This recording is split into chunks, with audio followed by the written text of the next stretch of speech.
Hey everyone, welcome to our channel.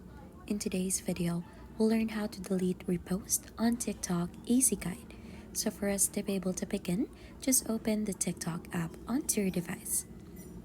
Right after, if you have reposted something already, just click onto your profile icon here onto the bottom part.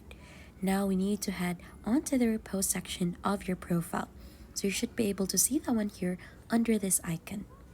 Right after, just click onto the video that you want to delete the repost, which is this one. This is the only video that I have. So let's click onto that.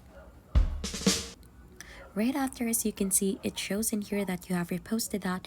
To remove that, click onto the share icon in here, and there is an option to remove the repost. Click onto that one, and that one is already removed. Now, if you go back onto your post section, that video should be deleted already. And that is how to delete a repost on TikTok easy guide. If you think this has been helpful, don't forget to hit the like, subscribe, and we'll see you on to our next video.